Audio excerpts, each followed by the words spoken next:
దానియేలు గ్రంథము 3వ అధ్యాయము ఒక వచనాన్ని మీకు చదివి వినిపిస్తాను. అది 14వ వచనం. అంతటా నెబుకద్నెజరు వారితో ఇట్లా నేను షడ్రకు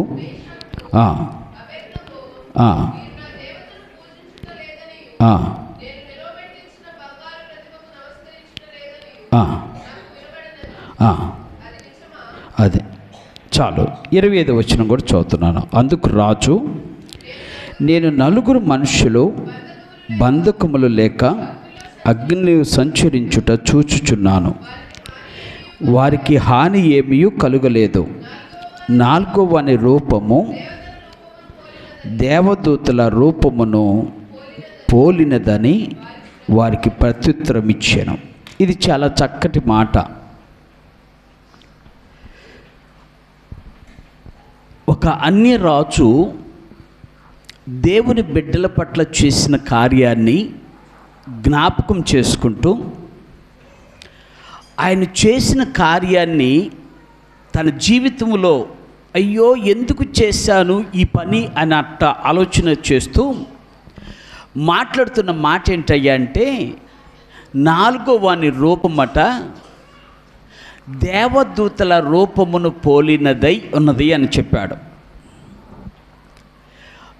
నిజమైనటువంటి విశ్వాసము, నిజమైన క్రైస్తవ జీవితము, నిజమైనటువంటి భక్తి జీవితము మనలను దేవదూత రూపము వలె మారుస్తుంది అనేటువంటి విశ్వాసంతో దేవుడు మనతో మాట్లాడుతున్నాడు. అందుకని ఈ యొక్క ఉదయకాల సమయంలో దేవుడు మనకు అనుగ్రహించిన ఒక మాట ఏంటంటే, నీవు నేను ఉపవాస ప్రార్థన వలన, నేను మాట్లాడుతుంది భోజనం చేయకుండా ఉండే ఉపవాసాన్ని గురించి కాదు. అసలు దేవుని యొక్క ఉద్దేశం ఏమిటో దాని విషయం మాట్లాడుతున్నా. ఉపవాస దినాన్ని భోజనం చేయొద్దని నేను అంటలే, భోజనం చెయ్యాలి అని నేను అంటలా. అది నీ తీర్మానం. కాబట్టి దేవుని యొక్క అంతరంగం ఏం చెప్పుతుంది అంటే, పరివర్తన చెందితే అదే నిజమైన ఉపవాసం. ఏం చెందాలి? పరివర్తన చెందాలి. దాన్ని ఇంగ్లీష్లో ఒక మంచి మాట ఉపయోగించారు. దాన్ని ఇంగ్లీష్లో ఏమన్నారంటే ట్రాన్స్ఫర్మేషన్ అన్నారు. దాన్ని తెలుగులోకి వచ్చేసరికి ఇంకొక పదాన్ని ఉపయోగించారు, దాన్ని రూపాంతరము అన్నారు. రూపాంతరమైన ఇంగ్లీష్ పదం ట్రాన్స్ఫర్మేషన్ అయినా, ఇంకొక పదము పరివర్తన అయినా చాలా ప్రాముఖ్యమైనటువంటి పదాలు ఇవి. ప్రభుకి ఇష్టమైన జీవితము కేవలం దీని ద్వారానే జరుగుతుంది. దేని ద్వారా? పరివర్తన ద్వారానే జరుగుతుంది. దేవుణ్ణి ఆశించేటువంటి ఆశీర్వాదం అనుభవించాలన్నా కేవలం నీ యొక్క పరివర్తన బట్టే నీకు కలుగుతుంది. అందుకని ఈ ఉదయకాల సమయంలో మా సహోదరుడు దాసు ఒక టైటిల్ పెట్టాడు. అది టైటిల్ మీకు చూపిస్తా. అది ఏంటంటే, బైబిల్లో చెప్పిన మాటను ఆధారం చేసుకొని, నీ పరివర్తనే నిజమైన ఉపవాసము. మరోసారి చెప్తున్నా, నీవు పరివర్తన చెందితేనే అదే దేవుడు ఆశించిన ఉపవాసము. పరివర్తన రావటానికి మా సహోదరుడు దాసు ఇదిగో ఇక్కడ ఒక ఎన్ని స్టేజీలు ఉన్నాయి ఒక్కసారి చూడండి. Number 1, number 2, number 3, number 4. కానీ ఇంకోటి ఉంది. అది ఏంటంటే, ఒక చెట్టు మీద, ఒక ఆకు మీద ఈ చీతకోచిలుకగా మార్చబడటానికి ముందుగా ఎగ్స్ ఉంటాయి. ఏముంటాయి? గుడ్లుంటాయి. జాగ్రత్తగా ఆలోచించండి. అంటే మన భాషలో చెప్పాలి అంటే, పిండానికి రూపం తెలుసా? పిండానికి రూపం ఉంటుందా? గర్భములో ఉన్న ఆ పిండానికి రూపం రావాలి అంటే కొంత సమయం పట్టాలి కదండి. ఏం రైట్? జాగ్రత్తగా ఆలోచించండి. కొంత సమయం పట్టినప్పుడే అది ఆటోమేటిక్గా ఒక స్టేజీ నుండి చూడాలి, ఒక స్టేజీ నుండి మరొక స్టేజీకి, మరొక స్టేజీ నుంచి మరొక స్టేజీకి, మరొక స్టేజీ నుంచి మరొక స్టేజీకి, మరొక స్టేజీ నుంచి మరొక స్టేజీకి వచ్చి చివరికి చీతాకొక చిలుకని ఎంతమంది ఇష్టపడతారో, ఓకే, అర్థమవుతుందా? ఎంతమంది ఇష్టపడతారో, అది నా వైట్ షర్ట్ మీద ఉంటే ఎంత బాగుండు అని అనుకుంటారో, లేదనుకుంటే నా చీర మీద ఆ చీతాకొక చిలుక వాలితే ఎంత బాగుండో అని చెప్పి అవసరమైతే సెల్ఫీ తీసుకున్నటువంటి ఆలోచన కలుగుతుంది. దేన్ని బట్టి? అర్థం కాల? దాని సౌందర్యాన్ని బట్టి. ఎవరైనా ఎగ్గగా ఉన్నప్పుడు దాన్ని ఎవరైనా లెక్క చేస్తారా? దాన్ని ఎవరైనా చూస్తారా? దానికి ఒక సౌందర్యం ఉందా? దానికి ఒక రూపం ఉందా అంటే క్వశ్చన్ మార్క్ అయ్యింది. నా జీవితంలో కూడా రక్షణ పొందిన వెంటనే నీ యొక్క జీవిత విధానములో ఎంత మార్పు వచ్చిందని ఒకవేళ కనపడకపోవచ్చు, అది నీకు అర్థం కాకపోవచ్చు, ఎదుటోడికి కూడా అర్థం కాకపోవచ్చు. అంటే ఎగ్గగా ఉన్నప్పుడు దాని రూపం నీకు తెలియకపోవచ్చు. ఏం రూపం? ఒక విశ్వాసి యొక్క జీవిత విధానము తెలియకపోవచ్చు. జాగ్రత్తగా ఆలోచించాలి. ఎవరికి? ఒక విశ్వాసి యొక్క జీవిత విధానము ఎప్పుడు తెలియదంటే నీవు పిండముగా ఉన్నప్పుడు, అనగా రక్షణ పొందుకొని బాప్తిసం తీసుకొని బయటకు వస్తావు చూడు, బయటకు వచ్చిన తర్వాత సంఘంలో కలుస్తావు చూడు, అప్పుడు నీ గురించి అంతగా పెద్దగా, నీ భక్తి జీవితాన్ని గురించి అంతగా, ఆత్మీయ జీవితాన్ని గురించి అంతగా తెలియకపోవచ్చు. నమ్ముతారా? నమ్మిన వారు ఒకసారి దేవుని స్తుతిద్దాం. కానీ నీ స్థితి మారుతుందో లేదో తెలుసుకోవాల్సిన ఇది మనకుందా లేదా? దేవుడు అంటాడు, ఒక్కసారి వచ్చి నన్ను మీకు చదువుతాను. పరిశుద్ధ గ్రంథంలో దేవుడు మాట్లాడుతున్న మాట ఏమిటంటే, అపోస్తలుడైన పౌలు కొరింథీయులకు రాసిన పత్రిక 11వ అధ్యాయము నేను మీకు చదివి వినిపిస్తున్నా. 11వ అధ్యాయం 1వ వచనం. అపోస్తలుడైన పౌలు కొరింథీయులకు రాసిన మొదటి పత్రిక 11వ అధ్యాయం 1వ వచనం. నేను క్రీస్తును పోలి నడుచుకొనుచున్న ప్రకారము మీరును నన్ను పోలి నడుచుకొనుడి అన్నాడు. ఎవరు వీళ్ళు కొరింథీయులు అంటే, ఒక మాటలో చెప్పాలంటే శరీరాశకు లోనైన వారు, శరీరాశను అనుసరిస్తున్నవారు, శరీర సంబంధమైన జీవితాన్ని కొనసాగిస్తున్నవారు. వారికి అపోస్తలుడైన పౌలు చెప్తూ అంటాడు, అయ్యా నన్ను పోలి. ఎవరిని పోలి? జాగ్రత్తగా ఆలోచించాలి. ఓకే, అలాగున్నటువంటి తన జీవితం గురించి దేవుడు చెప్తున్నటువంటి ఇంకొక మాట ఏంటంటే, అక్కడ ఆ ఎగ్గులో నుండి ఏం కనపడుతుంది అంటే, మీరు చూడండి ఒకసారి, ఆ ఎగ్గులో నుంచి ఒక పురుగు కనపడుతుంది. ఏమ రైట్? జాగ్రత్తగా ఆలోచించాలి. ఇప్పుడు ఎగ్గుకి జీవం కనపడలే. ఏమ రైట్? అది లోపలే ఉంది. పిండము లోపల ఉంటే పిండము పరిపక్వం అవుతూ ఉంది. పిండము ఎదుగుతున్న కొద్దిగా పిండములో నుంచి ఏం కనపడతాయి? మొట్టమొదటిసారిగా పిండములో ఏం కనపడుతుందో మొట్టమొదటిది తెలుసా మీకు? పిండముగా ఉన్నప్పుడు ఈ ఆర్గను, ఈ యొక్క అవయము మొట్టమొదటిసారిగా ఇది ఉంది అని తెలుస్తుంది.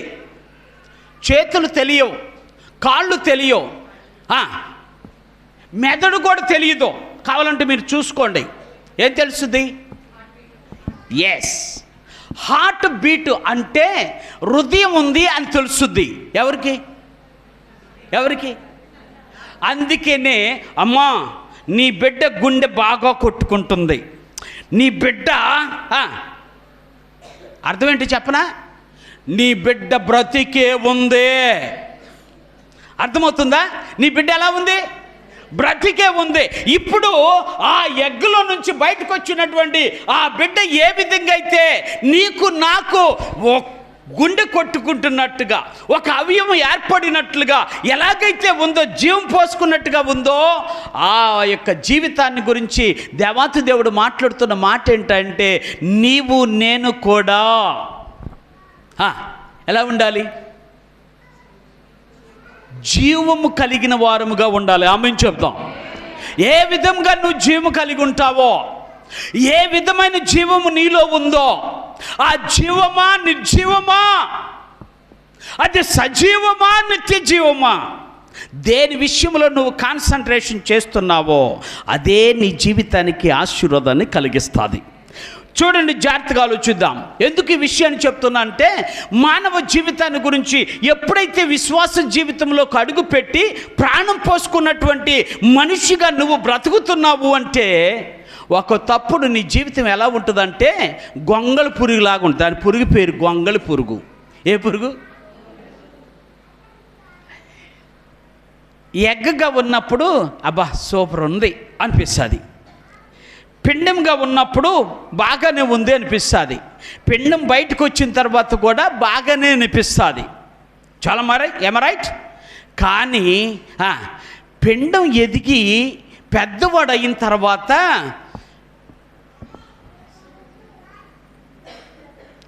ఎంత కోపం తెప్పిస్తున్నాడు వీడు, ఎంత బాధ పెడుతున్నాడు వీడు, ఎంత అసహ్యం కలిగిస్తున్నాడు వీడు, ఎందుకు నాకు వీడు పుట్టాడు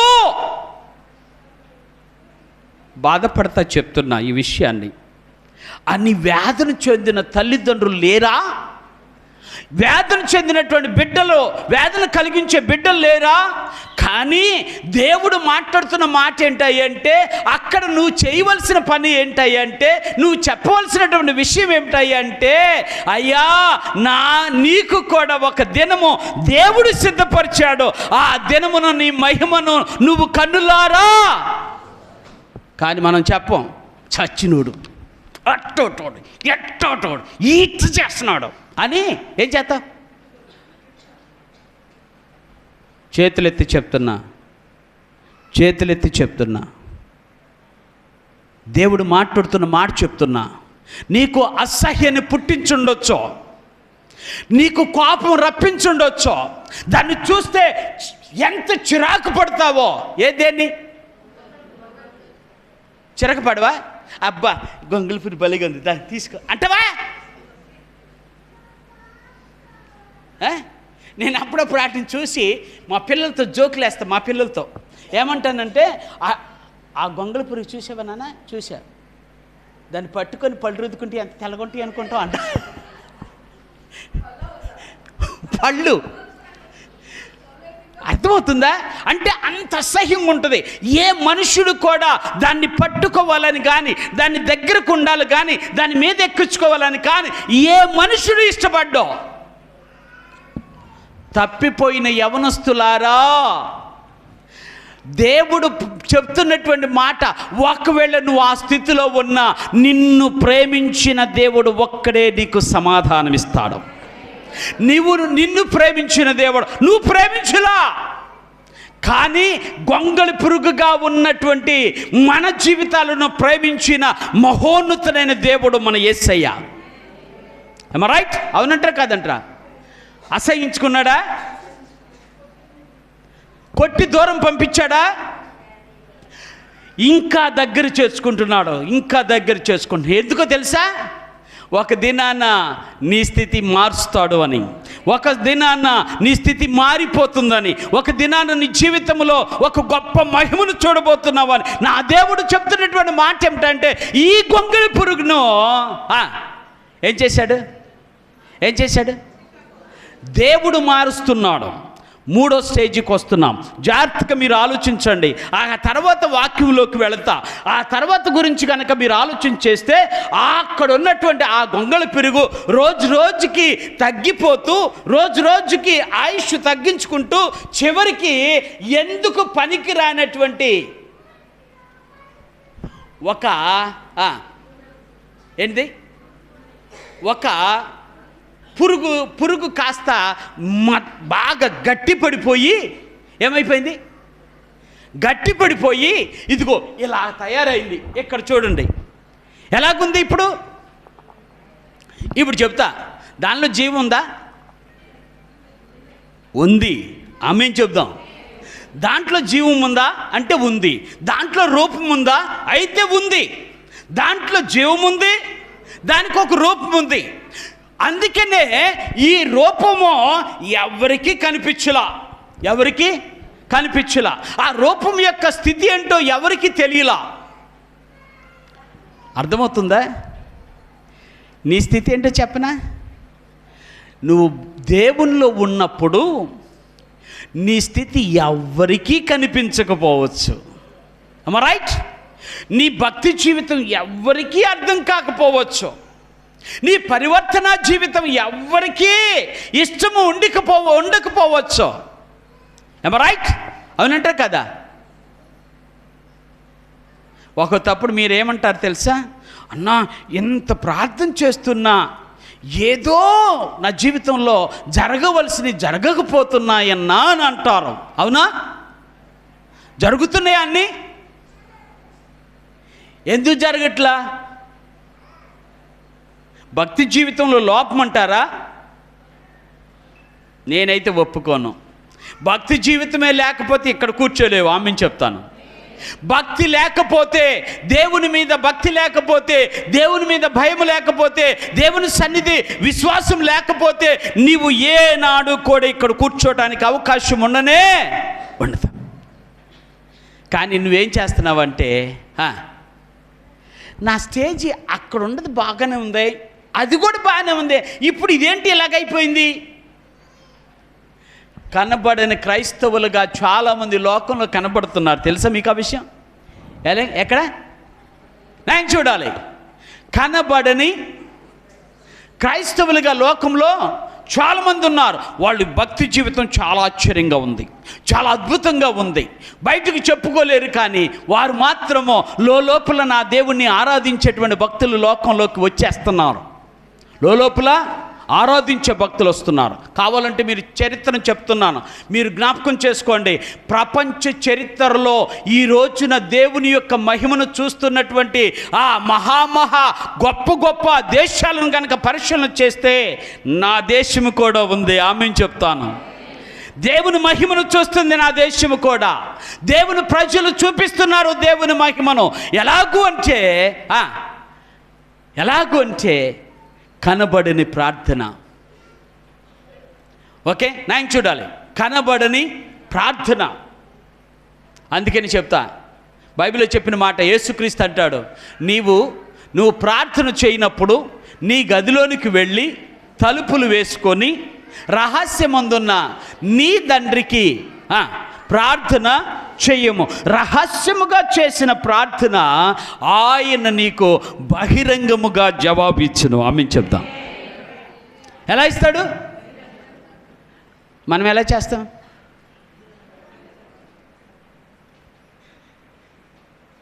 ఎలా చేస్తాం? మందిరంలో కనుక ప్రార్థన అయిపోతే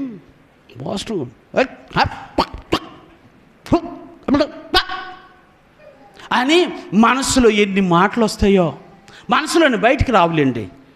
ఎందుకంటే మళ్ళీ భయం కూడా ఉంది. ఆమె ఈ సేవకుని లేనిపోయినాయి అంటే. పిచ్చి తల్లులారా, పిచ్చి తండ్రులారా, మీరు మనసులో బయటికి ఆలకించే దేవుడికి ఒకటే అని చెప్తున్నా. దేవుని స్తోత్రాలు. ఆయన చూస్తున్నాడు. కానీ మన జీవితాన్ని మార్చడానికి మన ప్రభువు ఈ దినాన నీలో పరివర్తన కలిగించడానికే పరలోకం నుండి దిగి వచ్చాడు. ఆమేన్ చెప్దాం. పరలోకం నుండి దిగి వచ్చాడు. ఆ తర్వాత స్టేజిని గురించి మీరు ఆలోచన చేయండి. ఆ తర్వాత స్టేజి ఒక్కసారి ఇలాగ అవలే. దాని స్టేజీలు మార్చుకుంటా చివరికి ఆ చివరు ఉన్నటువంటి చీతాకొక చిలుక అయ్యింది. రైట్? ఏమైంది? అద్భుతం కాదు? ఇప్పుడు దీన్ని అందరూ ఆహ్వానిస్తారా? అందరూ ఆశిస్తారా? అందరూ పొందుకోవాలని చూస్తారా? అందరూ నెత్తి మీద పెట్టుకోవాలని చూస్తారా? చూస్తారు, చూస్తారు, చూస్తారు. ఎందుకు వచ్చింది? ఒకప్పుడు స్థితి ఎవరికీ ఇష్టంలే, అది ఎవరికీ కనపడతలే. ఒకప్పుడు స్థితి అది భయంకరమైన పరిస్థితిలో ఉంది, ఎవరు అర్థం చేసుకోవట్లా. ఎవరు? ఒక ఏమంటారు దాన్ని, ఒక పురుగు చర్మం తొడుక్కొని లోపల ఉంటుంది. అది ఆ స్థితి మీకు కనపడుతుంది కదా ఇక్కడ. మొదటి స్థితి, రెండో స్థితి, మూడో స్థితి, చివరికి నాలుగో స్థితి. అంటే దేవాతి దేవుడు చెప్తున్నటువంటి మాట ఏంటంటే మన స్థితి రోజు రోజుకి మారాలి. ఆమె చెప్దామా? పరివర్తన ఒక్కసారే ప్రభువుని ఎరిగిన తరువాత ఆ మాటలో భలే ఉంటాయి. ఏ మాటలో? ప్రభువుని ఎరిగిన మొదట్లో ఎలా ఉంటామో తెలుసా? తప్పు నాన్న, అట్ట అనకూడదు నాన్న, తప్పు నాన్న, అలా అనకూడదు నాన్న, అలా చెయ్యి మాకు తండ్రి, నువ్వు కన్నా కదా, నా తండ్రివి కదా అని అంటావా? అనువా అంటావు కానీ ఎదిగిన తర్వాత ఏమంటావు? ఇంకా 2 సార్లు కోపం రెప్పితే భాష బాగా వస్తుంది. ఏ భాష? భాష భలే వస్తుంది.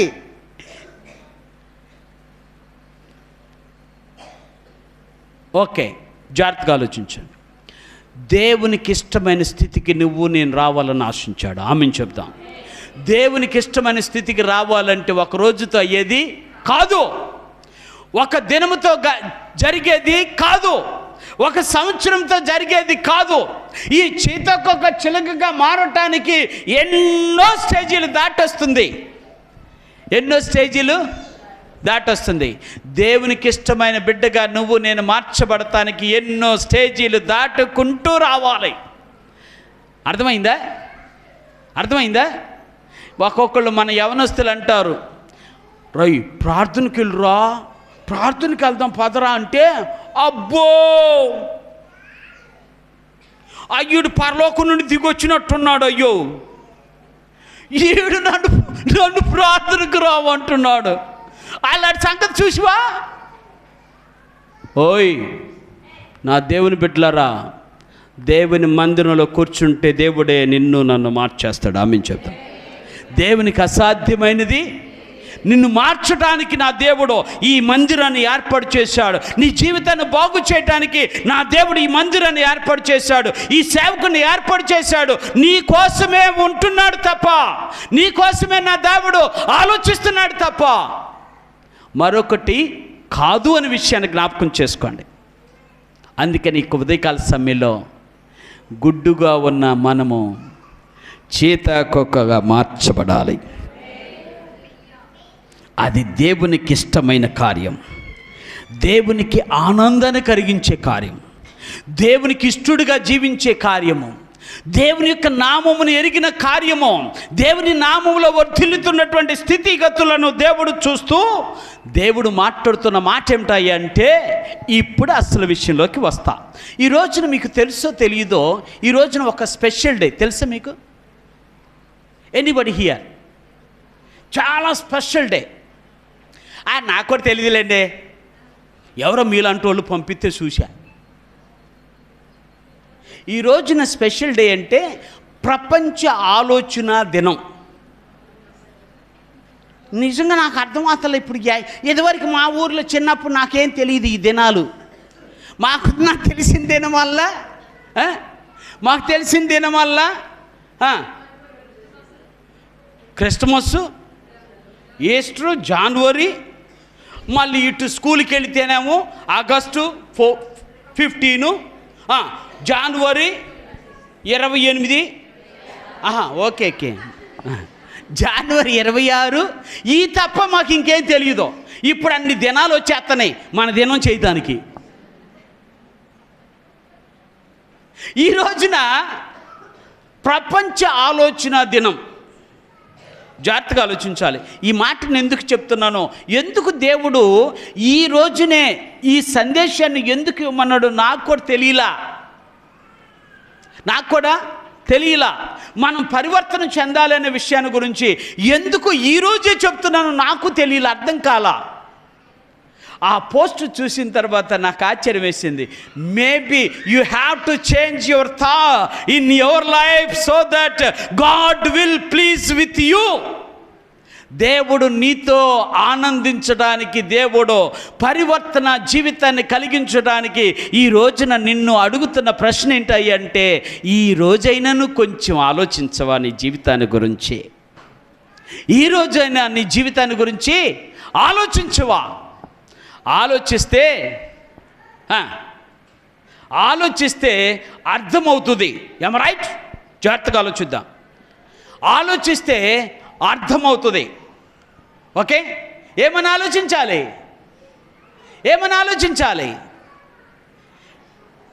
What is my status? Phone status కాదుండోయ్. ఈ మధ్య మామూలు స్టేటస్లు కాదు, కళ్ళు దిమ్మ తిరిగే స్టేటస్లు. ఏ స్టేటస్లు? కళ్ళు చెదిరే దిమ్మ తిరిగే స్టేటస్లు.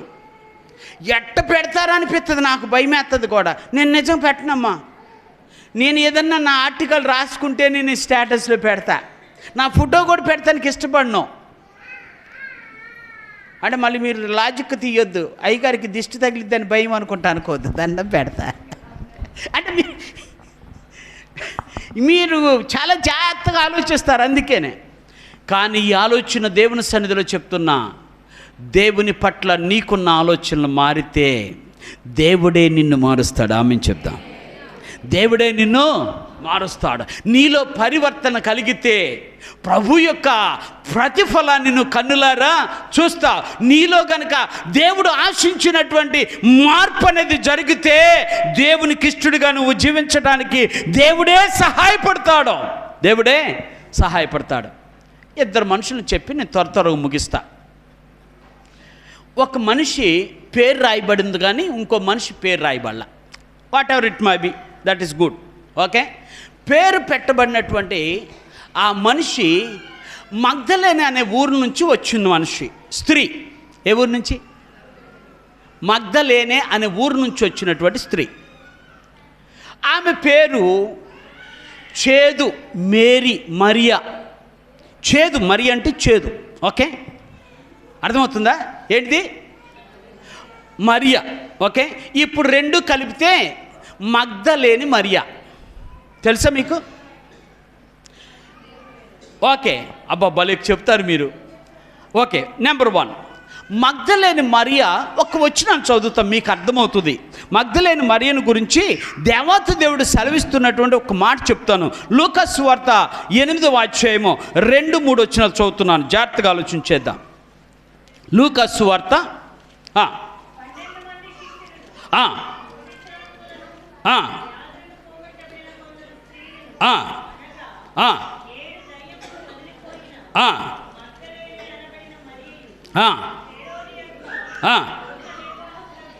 చాలు. ఇక్కడ ఆ స్త్రీ కనిపిస్తుంది. ఎవరితో కనిపిస్తుంది అంటే మొట్టమొదటిసారిగా ఈమె కట్ట ఎన్ని దెయ్యాలు పట్టినాయి?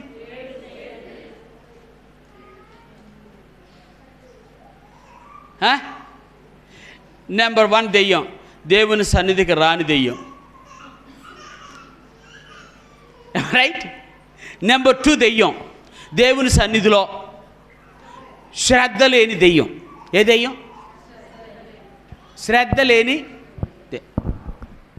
మిమ్మల్ని గురించి కాదులే, మామూలుగా చెప్తున్నా. దేవుడు నాతో మాట్లాడి చెప్తున్నా, మీ గురించి అనుకోవద్దు. మీరు అసలు దెయ్యాలే కాదు, దేవునికి ఇష్టమైనటువంటి బిడ్డలో. ఓకే, కానీ ఆమెలో ఉన్నాయి ఈ దెయ్యాలు. దేవునికి దూరంగా పెట్టిన దెయ్యం, దేవునికి దూరంగా పెట్టిన దెయ్యం.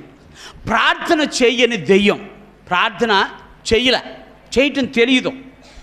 ఇలాగా చెప్పుకుంటూ పోతే ఒక్కటి కూడా మంచి అలవాటు ఉందని చెప్పటానికి అవకాశం లేని దెయ్యం అది. ఎవరికి పట్టింది? మగ్దలేని మరియకు పట్టింది. ఓకే, కానీ విచిత్రం ఏమిటో నాకు అర్థమైన విషయం చెప్తున్నా. ఆ మగ్దలేని మరియను దేవుడు చూశాడు. ఆమెను చెప్దాం. ఓకే, దేవుడు ఇప్పుడు కూడా చెప్తా, దేవుడు ఒక్కడే నీ స్థితిని చూడగలిగిన వాడు. దేవుడు ఒక్కడే నీ పరిస్థితిని చూడగలిగిన వాడు. దేవుడు ఒక్కడే నీకు పరివర్తన కలిగించగలిగిన వాడు. దేవుడు ఒక్కడే నీ ప్రవర్తన మార్చగలిగిన వాడు. దేవుడు ఒక్కడే ఒక్కడే ఒక్కడే ఒక్కడే ఒక్కడే ఎవరూ చేయలేరు. ఓకే, ఎవరు? నాకంటే భక్తిగా ఉన్నవారు చేయలేరు, నాకంటే ప్రార్థనా పరులు చేయలేరు. ఓకే, నాకంటే గొప్ప విశ్వాసులు చేయలేరు. ఎవరు చేస్తారు? దేవుడు ఒక్కడే చేస్తాడు. జాగ్రత్తగా ఆలోచన. దేవుడు ఒక్కడే చేస్తాడు, దేవుడు ఒక్కడే మారుస్తాడు, దేవుడు ఒక్కడే పరిస్థితులను చక్కబరుస్తాడు, దేవుడు ఒక్కడే పరివర్తన కలిగిస్తాడు, దేవుడు ఒక్కడే మన ప్రవర్తనలో మార్పును కలిగిస్తాడు. జాగ్రత్తగా ఆలోచించండి. ఇన్ని దెయ్యాలు పట్టినామని దేవుడు చూశాడు. ఎన్ని దెయ్యాలు? అర్థమైందా? 7 దెయ్యాలు పట్టాయి. పాపం మనం పెద్దవాళ్ళకి చెప్తున్నాలే, మీకు కాదు, మీరు చెవులు మూసుకోండి అవసరమైతే. మా మగవాళ్ళకి చెప్తున్నా, మా మగవాళ్ళు కూడా అప్పుడప్పుడు అనుకుంటున్నాం, దెయ్యాన్ని తెచ్చుకున్నాను ఏంట్రా ఇంట్లోకి. మీరు కూడా ఏమనుకోకుండా ఏమంటారులే, నేను కూడా అంతే పరిస్థితి అనుకున్న స్త్రీలు కూడా లేకపోలేదు. అంటే సహజంగా లోకంలో ఉన్నది చెప్తున్నా, ఏదో టైంలో మనం అనుకునేది చెప్తున్నా, మనం అనుకోపోయిన పక్కన వాళ్ళు అనుకున్నది చెప్తున్నా. ఏంటమ్మ చూసి చూసి దెయ్యాన్ని తెచ్చుకున్నాం ఏంటి? ఇప్పుడు కనుక ఇంకో మాట చెప్పాను అనుకో, మీలో ఎంతమంది తిడతారో నాకు తెలుసు, అయినా చెప్తా. మా అమ్మ చెప్పింది చెప్తున్నా, నాకు చెప్పింది చెప్తున్నా. ఓకే, అందరికి చెప్పింది కాదు. చిన్నడా, ఏమా నువ్వు చేసుకున్నావు కానీ కట్నం తెచ్చమ్మని చేసుకోవద్దురా, కట్నం తెస్తే దెయ్యాన్ని తెస్తుందిరా అన్నాడు. ఏంటి? కట్నం తెస్తే దెయ్యం వచ్చేస్తంట ఇంట్లోకి డబ్బుతో పాటు. ఆమెను చేసుకోవద్దురా అంటే కట్నం తీసుకోకండి. మిమ్మల్ని మీ కాదులే, నాకు మా అమ్మ చెప్పిన సంగతి చెప్తున్నా, మళ్ళీ మీరు భయపడతారు, అందుకే భయం వేస్తుంది నాకు. ఓకే, కానీ నువ్వు గనక నీ జీవితంలో పరివర్తన కలిగితే, నీ జీవితంలో పరిస్థితులు మారితే, నీ స్టేజీ దేవునికి ఇష్టమైన స్థితిలో నువ్వు ఉండగలిగితే దెయ్యం కాస్త దేవత అయిపోద్ది. ఆమెను చెప్తాం. ఏమైపోద్ది? దేవత అయిపోద్ది. అందుకని దేవుడు మాట్లాడుతున్న మాట, ఇప్పుడు మగ్దలేని మరియలు దేవుడు 7 దయ్యాలను వదలగొడితే ఎంత కృతజ్ఞత కలిగి ఉందో మీకు అర్థమవుతుంది. ఎక్కడ యేసుక్రీస్తుంటే అక్కడ అందరితో పాటు ఆ స్త్రీ నిలబడింది. ఆమెను చెప్తా. ఈవెను చావు దగ్గర కూడా యేసుతో ఉన్న ఒకే ఒక స్త్రీ మగ్దలేని మరియ. ఓకే, నేను రిఫరెన్స్లన్నీ చెప్పట్లేదు ఇప్పుడు. యేసుతో ఉన్న స్త్రీ. ఓకే, ఎవరు? కాదు, 7 దయ్యాలు వదిలించుకున్న మగ్దలేని మరియ. ఈ మాట రావాలి, అందుకని చెప్తున్నా. 7 దయ్యాలు ఎంత కృతజ్ఞతో, ఎంత విశ్వాసమో, ఎంత దేవుని మీద ప్రేమో, ఎంత దేవుని సన్నిధి అంటే ఇష్టమో, ఎంతగా దేవునికి దగ్గరగా ఉందో ఆమె జీవితం చెప్పింది. ఈమె నిజమైన చేతకొక చిలుక అని. రైట్? ఒకప్పుడు గుడ్డులాగా ఉంది, గొంగళ పురుగులాగా ఉంది. ఇంకొక మాకటి చెప్పాలంటే కనబడినటువంటి ఆ జీవితం కలిగి ఉంది. ఎవరికి తెలియదులే అన్నట్టుగా ఉంది. ఆ ఎగ్గు, ఆ గుడ్డు నుంచి తర్వాత వచ్చిన స్టేజ్ ఉంది చూసారా, ఆ యొక్క దాని స్టేజ్ పేరు నాకు తెలియట్లా.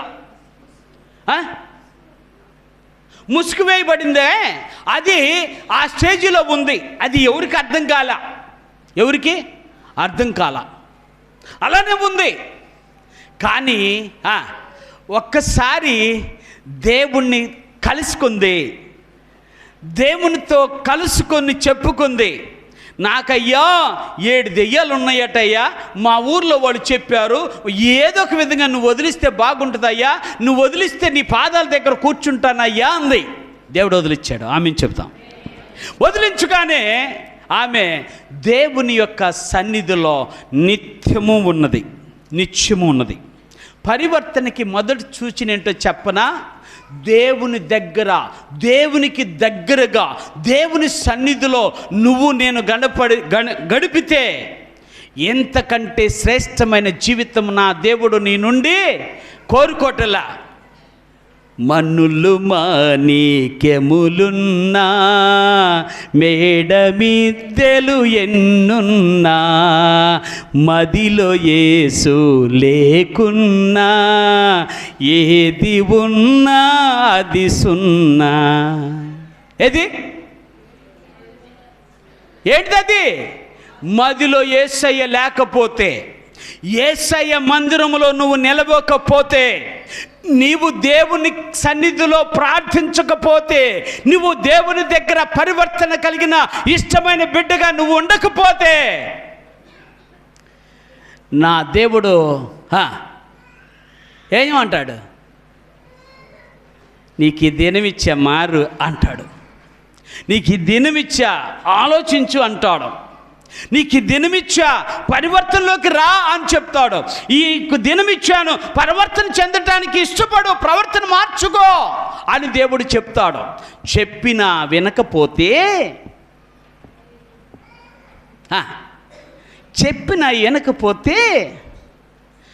బైబిల్లో చెప్పిన ఆ స్త్రీకి జరిగిన సంఘటన చెప్తా. మధ్యలో ఆగిపోతున్నా. ఇంకో స్త్రీ ఎవరయ్యా అంటే, వ్యభిచారం చేస్తూ పట్టబడిన స్త్రీ. ఓకే, ఏం రైట్? ఎవరు? వ్యభిచారం చేస్తూ పట్టబడిన స్త్రీ. ఆమె పట్టుకుంటే మీరు ఎక్కడికో వెళ్ళొద్దు, ఇక్కడే ఉండండి, మందిరంలో అంటే పాపం చేస్తున్న స్త్రీ. ఇంకో ఏమొద్దు. ఏమే మళ్ళీ మేము అలాంటి వాళ్ళం కాదు. వెరీ గుడ్, మంచిదే. కానీ బైబిల్లో పాపాన్ని గురించి భలే విచిత్రమైన మాటలు వినిపించాడు. మేలు చేయనెరిగి అలా చేయని వానికి పాపం. విశ్వాసము కానిదేదో పాపము. ప్రార్థన చేయకపోవటము పాపము. ప్రభు సన్నిధిలో నువ్వు నేను నిలవకపోతే పాపము మనల్ని ఆవరిస్తుంది. పాపం మనని ఆవరిస్తుంది. అంటే ఈ పాపాలు చాలా ఉన్నాయి, చెప్పలేను. ఆజ్ఞాతిక్రమే పాపము. అందమైన జీవితమే పాపము. ఏం జీవితం? అందమైనది కాదు, అంతమైన జీవితం. అంటే కళ్ళు మూసుకొని ఉన్న జీవితం ఉందో చూసారా, ఇది పాపమే. దేవుడు ఏమంటాడు? కళ్ళు తెరుచుకోయ్యా అంటాడు. అవునా కదా? కళ్ళు మూసుకొని వెళ్ళయ్యా, నీ ఇష్టం వచ్చినట్టు కళ్ళు మూసుకొని వెళ్ళు అనా. బిడ్డ కూడా నాలాటోడేలే, నేను కూడా కళ్ళు మూసుకొని తొక్కిన సైకిలే, మామూలు కాదు. అర్థమలే ఏంటి? కింద పడ్డదాకా తెలియలే, నేను కళ్ళు మూసుకున్న సంగతి. అర్థమైందా? ఎందుకు విషయం చెప్తున్నానంటే, మన జీవితాల్లో ఎన్నో లోపాలు ఉన్నాయి, ఎన్నో పాపాలు ఉన్నాయి, ఎన్నో దోషాలు ఉన్నాయి. కానీ దేవుడు అడుగుతున్నాడు, నువ్వు మార్చుకున్నావా? నీతో పాటు నీ కుటుంబం మార్చబడుతుంది. నిజమైన మార్పు, నిజమైన పరివర్తన, నిజమైన జీవితము నీ జీవితాన్ని ఎంత ఆశీర్వాదకరంగా నీ దేవునికి ఇష్టమైనటువంటి రీతిలో నిన్ను నన్ను మారుస్తుందో దేవుని వాక్యం సెలవిస్తుంది. సరే కదా అని పట్టుకొచ్చారు ఆ అమ్మాయిని. ఏ అమ్మాయిని? పాపంలో ఉన్న స్త్రీని. ఇంకా వేరే మాట వద్దు. ఏ స్త్రీని? పాపంలో ఉన్న స్త్రీని. జాగ్రత్తగా ఆలోచించండి. పట్టుకొచ్చిన తర్వాత వాళ్ళందరూ రాళ్ళు వేయటానికి సిద్ధపడి రాళ్ళు వేస్తూనే ఉన్నారు. కొద్దో గొప్ప వేస్తూనే ఉన్నారు, తగులుతూనే ఉన్నాయి. సరే, అసలు ఈయన ఏం చెప్తాడో చూద్దామని చెప్పి యేసుక్రీస్తు దగ్గరికి తీసుకొచ్చారు. ఎవరిని? పాపములో పట్టబడిన స్త్రీని. యేసుక్రీస్తు, జాగ్రత్తగా ఆలోచించండి, ఇక్కడ మీకు సీక్రెట్ చెప్తా. సరే, యేసుక్రీస్తు దగ్గర తీసుకొస్తే యేసుక్రీస్తు అట నేల మీద రాస్తున్నాడని రాయబడి ఉంది బైబిల్లో. వాట్ హీ రోట్ కదా? ఏమి రాసి ఉంటాడు? ఆలోచించండి, ఏమి రాసి ఉంటాడు? నేనేం చెప్తాను తెలుసా? ఒక్క రాయి కూడా పడకూడదు ప్రభువా, దేవుని స్తోత్రాలు, ఒక్క రాయి కూడా పడకూడదు ప్రభు అని రాసుంటాడు. ఒక్క రాయి కూడా వేయకూడదు ప్రభు వెళ్ళు అని రాసుంటాడు. దేవా నీకు చేతనైతే ఈ బిడ్డను క్షమించు అని రాసుంటాడు. రైట్? ఇవన్నీ మన మాటలు, ఆలోచింపచేసే మాటలు. దేవా ఈ బిడ్డ శిక్షించబడకుండా నీ కృప చేత ఆ బిడ్డను ఆవరించు అని రాసుంటాడు. శిక్షించబడకుండా, అదే చెప్తున్నా, శిక్షిస్తే తట్టుకోలేం. దేవుని చేతిలో పడుట మహాభయంకరమని భక్తుడైనటువంటి పౌలు గారు ఎబ్రీయులకు రాస్తూ మాట్లాడుతున్నటువంటి మాట. దేవుని చేతిలో పడుట మహా భయంకరం. నలిచేస్తాడు సరిగ్గా వండకపోతే. ఓకే, సరిగ్గా వండకపోతే. సరే, ఏదో ఒకటి రాస్తున్నాడు. రాస్తా పైకెత్తి చూశాడు. అయ్యా ఒక మాట అడుగుతాను, మీలో పాపం లేనోడు ఎవడైతే ఉన్నాడో వాడు మొదట ఎమ్మె మీద రాయి వేయండి. తీసుకున్న రాళ్ళు, పట్టుకున్న చేతులు వణుకుతూ మొదలేసాయి. అర్థమవుతుందా? ఏం మొదలేసాయి? పట్టుకున్నారు కానీ వణుకుతున్నారు.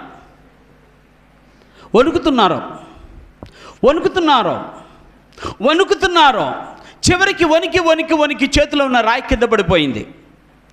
మనసులో ఉన్న ఆలోచన మారిపోయింది. ఆమె చెబుదాం, ఏం మారిపోయింది? మనసులో ఉన్న మారిపోయింది. ఎందుకు అంటే, ఓరి అబ్బాయి, ఆమె పట్టబడిన స్త్రీ అని, పాపంలో పట్టబడిన స్త్రీ అని మనం సంకలు కొట్టుకుంటున్నాం. మనలో కూడా పాపం ఉందిరా అన్నారు. దేవుని స్తోత్రాలు. ఒక్కళ్ళు కూడా వేయలే రాయ. యేసుక్రీస్తు అన్నాడు, కుమారి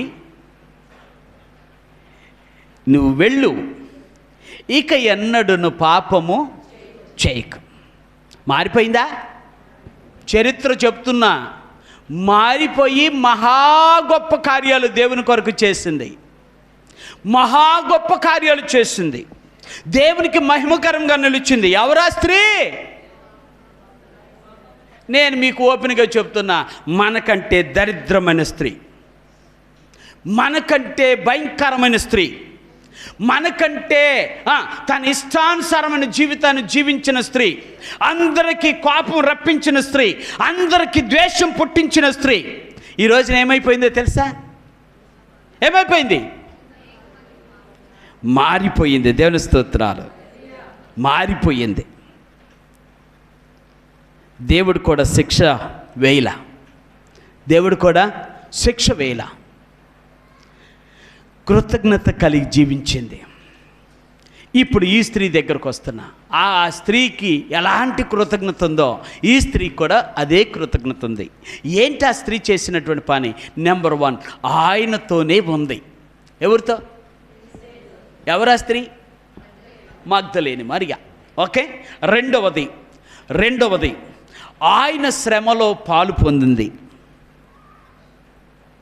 దెబ్బలు ఆయన కొడుతుంటే మనం అంటాంగా, ఒక తప్పుడు జోగ్గా ఎత్తారులే, అరే నువ్వు తన్నులు తింటా ఉండు నేను ఏడుతూ ఉంటారా?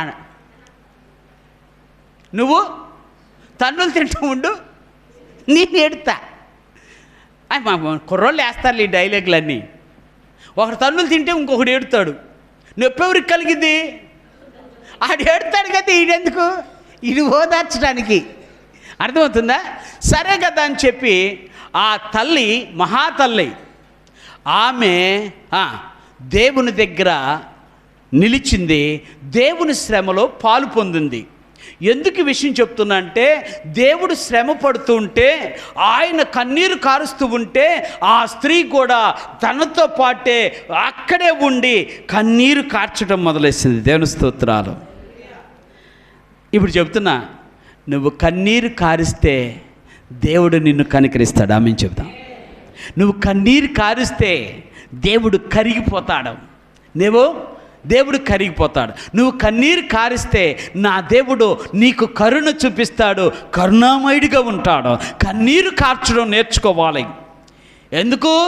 ఇదే కృతజ్ఞత పాప జీవితాన్ని, రోత జీవితాన్ని, భయంకరమైనటువంటి దోష జీవితాన్ని, దేవునికి ఇష్టము కాని జీవితాన్ని దేవుడు మార్చేసి ఒక చీతాకొక చిలుకులాగా నిన్ను నన్ను సిద్ధపరిచి తన మందిరంలో నిలబెట్టుకున్నాడు. కాబట్టే ఆయనతో కలిసి కన్నీరు కారుస్తుంది. ఎవరా స్త్రీ? మగ్దలేని మరియ. మూడో మాట చెప్తా ఆయన కొరకు ఎదురు చూసిన స్త్రీ. ఆమెను చెప్దాం. ఎవరి కొరకు? అర్థమైంది మీకు? ఎవరి కొరకు? యేసయ్య కొరకు. అమ్మాయి, నీకు విషయం తెలుసా? ఏంటి? యేసయ్య 3వ దినాన్ని లేస్తానన్నాడు. కాబట్టి మనం వెళదాం. ఆయన లేచాడో లేవలేదో తెలియదో, లేస్తాడో లేకడో తెలియదో, కానీ మనం వెళ్ళి చూద్దాం అంటే మహాదేవుని యొక్క వాక్యం ఏమని సెలవిచ్చిందో తెలుసా? దేవాతి దేవుడు, పరిశుద్ధుడైన దేవుడు, మహిమ కలిగిన దేవుడు మహిమతో లేపబడినప్పుడు మొట్టమొదటిసారిగా మగ్దలేని మరియకే కనిపించాడు. ఆమెను చెబుతాం. చాలదా? ఎదురు చూసింది. నా దేవుడు వస్తే నా స్థితి మారుస్తాడంట. నా దేవుడు వస్తే నా బ్రతుకు మారుతుందట, నాకు పరివర్తన కలిగిస్తాడట. నా దేవుని కోసం ఎదురు చూస్తా. వీళ్ళందరూ చేపలు పట్టుకోవడానికి వెళ్ళిన వాళ్ళు చేపలు పట్టుకోవడానికి వెళ్ళారు. ట్యాక్సులు వసూలు చేసేవాళ్ళు ట్యాక్సులకు వసూలు చేయడానికి వెళ్ళిపోయారు. రంపాలు కోసుకుంటూ చెక్క పని చేసుకున్న వారు చెక్క పని చేసుకోవడానికి వెళ్ళిపోయారు. అలా ఎవరు అనుకుంటున్నారా? థోమాస్. ఎవరు? థోమాస్. మన భారతదేశానికి వచ్చింది మన భారతదేశానికి వచ్చింది ఎందుకో తెలుసా? ఎలా వచ్చాడు తెలుసా? ఆయన సువార్త పట్టుకొని వస్తున్నానని చెప్పలే. ఆయన చెక్క పని చేయటానికి ఒక రాజుగారి దగ్గర ఆ ఇంటిలో చెక్క పని చేయటానికి వచ్చాడు ఇక్కడికి, భారతదేశానికి. చెక్క పనితో పాటు మనుషులను చెక్కుతో మొదలెచ్చాడు. దేవుని స్తోత్రాలు. మంచి అందంగా తీర్చిదిద్దాలని ఆశించాడు. చేశాడు కార్యాన్ని చేతనైనంత మట్టుకు. కానీ చేదైన వారు ఏమి చేశారంటే చంపేసేశారు. అయినా దేవుని సువార్త ప్రకటించబడింది. ఆమేన్ చెప్దాం. ఇప్పుడు ఎదురు చూసింది స్త్రీ. ఎవరిని? యేసయ్య కోసం ఎదురు చూస్తుంది. యేసయ్యను కన్నులారా చూసింది. దేవుని స్తోత్రాలు. యేసయ్యని కన్నులారా చూసింది. ఎవరు? 7 దయ్యాలు వదిలించుకున్న స్త్రీ. మరి నాకు రీజన్ కావాలి అక్కడ. ఎన్ని? 7 దయ్యాలు వదిలించుకున్న స్త్రీ దేవునితోనూ ఉంది, దేవుని శ్రమలో పాల్గొంది, దేవుని కొరకు ఎదురు చూసింది, దేవుని కన్నులారా చూసింది. దేవుని కన్నులారా చూసింది. చివరి మాట చెప్పి ముగిస్తున్నా. దేవుని రాజ్యము కొరకు నిలబడింది. దేవుని స్తోత్రాలు. ఎలాగంటారా? ఒక్కసారి ఆ వచనం చదివి నేను ముగిస్తా. పరిశుద్ధ గ్రంథంలోకి వెళదాం. అపోస్తుల కార్యంలో 2వ అధ్యాయము ఒక మాట చదివి నేను ముగిస్తా. అపోస్తుల కార్యములు 1వ అధ్యాయం 14 వచనం చదువుతున్నాను. 1వ అధ్యాయం 14 వచనం. వీరందరూ వీరితో కూడా కొందరు స్త్రీలను యేసు తల్లి అయిన మరియయు ఆయన సహోదరులను ఏక మనస్సుతో ఎడతెగక ప్రార్థన చేయుచుండిరి. ఆమేన్ చెప్దాం. గట్టి చెప్పాలి. దేవుని యొక్క మహిమ, దేవుని యొక్క సన్నిధిలో నేను నా దేవుని రాజ్య వ్యాప్తి కొరకు పాటుపడాలి అంటే నేను ప్రార్థనలో ఏకీభవించాలి. ఆమేన్ చెప్పాం. నేను ప్రార్థనలో, పాస్టర్ గారు ఉన్నారులే ప్రార్థన చేసుకుంటారులే, నాకేంటికి ఆదివారం వెళ్తే చాలదా? అయ్యగారికి డబ్బాలో టంగుమని ఒక సౌండ్ వచ్చేటట్టుగా వేస్తే చాలదా? ఏంటి టంగుమని సౌండ్ వచ్చేటట్టు వేస్తే చాలదా? ఎందుకులే ప్రార్థన, అది ఇంట్లో చేసుకోవటంలా టీవీ ముందు పెట్టుకొని.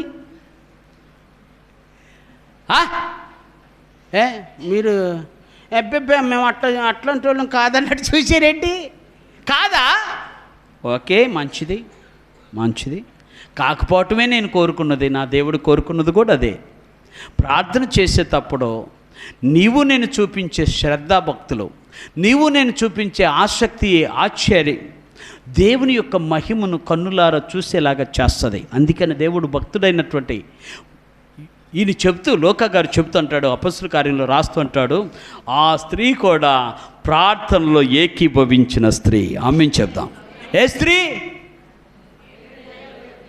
7 దెయ్యాలు వదిలించుకొని దేవుని కొరకు నిలబడిన స్త్రీ. అర్థమవుతుందా? ఎంత పరివర్తనం, ఎంత మార్పో. దెయ్యాలు వదిలిపోతే, రోగం బాగుపడితే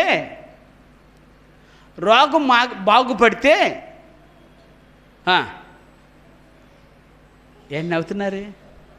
నేను అసలు చెప్పలే. ఇంకా రోగం బాగుపడితే ఇంట్లో నుంచి బయటికి రాము. ఎక్కడి నుంచి? ఓకే, ఒకవేళ వచ్చిన మందిరంలో కనబడము.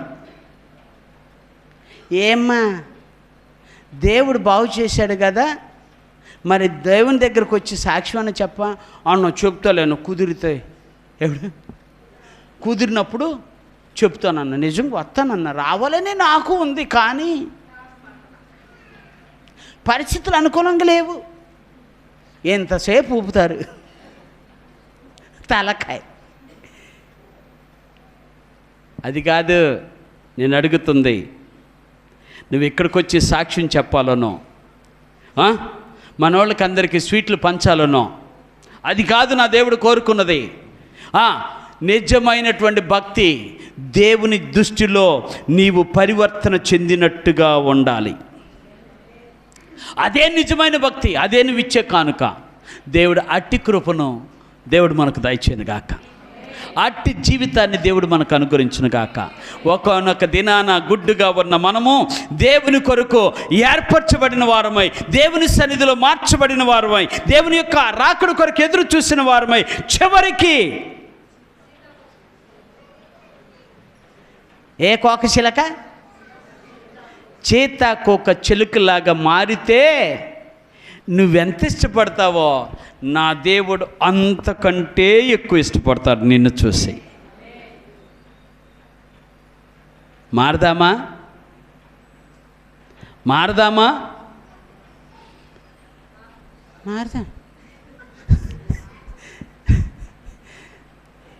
గట్టిగా చెప్పాలి, మారుదాం, మారుద్దాం, మహిమను చూద్దాం, మహిమను చూపిద్దాం. మహిమను, ఏ మహిమ? దేవుని మహిమ. దేవుని సన్నిధిలో చెప్తున్నా, దేవుడు నిన్ను అందుకనే ఏర్పరచుకున్నాడు. ఆయన నిన్ను అందుకనే తన రక్తములో నిన్ను కడిగి పవిత్రపరిచాడు. అందుకనే నా దేవుడు నిన్ను ఇక్కడ ఉంచాడు, ఇక్కడ ఉంచాడు, ఇక్కడ ఉంచాడు. ఆ జీవితం దేవునికి ఇష్టమైన జీవితం. ఆమెలాగా నువ్వు నిలబడతావా? ఆమెలాగా ఆయన శ్రమల్లో పాలొందుతూ కన్నీరు కారుస్తావా? ఆమెలాగా దేవుని కొరకు ఎదురు చూస్తావా? ఆమెలాగా దేవునితో కలిసి జీవిస్తావా? ఆమెలాగా దేవుని రాజ్య వ్యాప్తి కొరకు పాటుపడతావా? అలాగ చేయగలిగితే ఆ స్టేజీలన్నీ దాటుకుంటే చివరికి ఈ స్టేజీలోకి వస్తే, ఏ స్టేజీ? దేవుని కొరకు నేను ఏదొకటి చెయ్యాలి, దేవుని కొరకు నేను ఏదొకటి చెయ్యాలి. ఆ స్టేజీకి వచ్చింది. మారు మనసు పొందిన దినము అనగా దేవుడు 7 దెయ్యాలను వదిలిపెట్టిన దినము. ఆ దినమున దేవునికి కృతజ్ఞతాస్తుతులు చెల్లించాలని ఆశతో ఆలోచన చేసుకొని జీవించిన జీవితంలో నుండి చివరికి దేవుని రాజ్య వ్యాప్తి కొరకు పాటుపడే జీవితానికి మార్చాడు నా దేవుడు మార్చాడు. ఆ జీవితం కావాలి. అదే దేవునికి ఇష్టమైన జీవితం. అదే మనకు ఆశీర్వాదాన్ని, ఆనందాన్ని కలిగించే జీవితం. అదే మన ప్రభువు మనకు ప్రతి కార్యమును జరిగించడానికి సహాయపడే జీవితం. ఆ జీవితాన్ని దేవుడు మనకు దయచేయను గాక. ప్రభు సన్నిధిలో చిన్న ప్రార్థన చేసుకుందాం. ఈ ఉదయకాల సమయంలో నా ప్రియ దేవుని బిడ్డలారా, దేవుడు మాట్లాడిన మాటను జ్ఞాపకం చేసుకుంటూ ఆయన సన్నిధిలో సాగిలు పడదాం. ఈ ఉదయకాల సమయంలో దేవా, ఒక్కసారి నన్ను కన్నులారా చూడయ్యా, నా స్థితిని ఒక్కసారి పరిశీలన చేయి. నేను ఏమై ఉన్నానో ఈ రోజున నా స్థితి మార్చబడిన వాడనై, నా స్థితి మార్చబడినదై, అయ్యా తండ్రి, నేను నీ కొరకు జీవించేటువంటి జీవితముగా ఉండటానికి, నీకిష్టమైన జీవితముగా ఉండటానికి నాలో పరివర్తన దయచేయండి. నా ప్రవర్తనలో మార్పును దయచేయండి. నేను నిత్యము నీ సన్నిధిలో నిలిచే భాగ్యమును దయచేయి.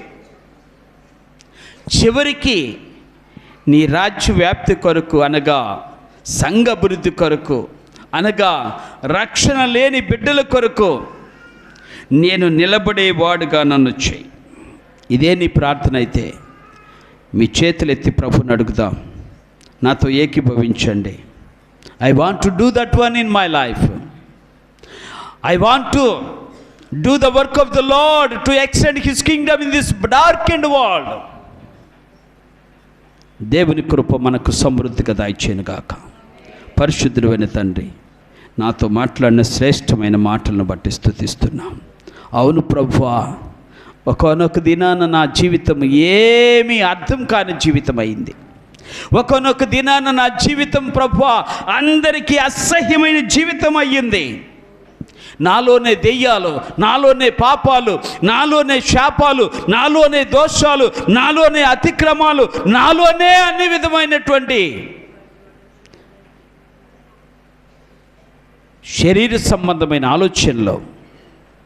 ఈ రోజున నీ వాక్యం ద్వారా నాతో మాట్లాడిన దేవుడిగా నిన్ను స్తుతిస్తున్నా. అవునయ్యా, మా తప్పిదాలను క్షమించే దేవుడు, నీ దగ్గరికి వస్తే మా దెయ్యాలను తొలగించే దేవుడు, మాలో ఉన్న దెయ్యాలను దూరపరిచే దేవుడు, మాలో ఉన్న పాపాలను దూరపరిచే దేవుడు, నీ సన్నిధిని నమ్ముకొని ప్రార్థిస్తున్నా. దేవా, సహాయం చేయి. ఉదయకాల సమయంలో మాతో ఉండి మమ్ములను ప్రభువా నీ కొరకు నిలబెట్టుకోమని ప్రార్థన చేస్తున్నాం. నీ సన్నిధిలో ప్రభువా తండ్రి నాయన నిలబెట్టుకొని నీ రాజ్యవ్యాప్తి కొరకు పాడుపడే బిడ్డలుగా మమ్మల్ని చేయమని, నీ యొక్క కృపను మాకు సమృద్ధిగా దాయిచ్యమని యేసు నామమున ప్రార్థించడి వేడుకుంటున్నాను పరమ తండ్రి. ఆమేన్. హల్లెలూయా.